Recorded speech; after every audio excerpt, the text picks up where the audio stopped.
Now that your pantry is all reorganized and restocked, I want to make sure you don't put one item into your pantry, and that is nuts. Your nut items like your pecans or your almonds or your pine nuts, because nuts have a tendency to go rancid after about 2 to 3 weeks. So what we're going to do is we're going to transfer them from your little baggie and put them into a nice glass mason jar, or any glass jar that you have left over that you've saved from an old spaghetti sauce or something.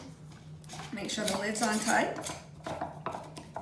because glass is a great insulator. Then your nuts won't get freezer burned and have that yucky taste to them. So follow me to the freezer.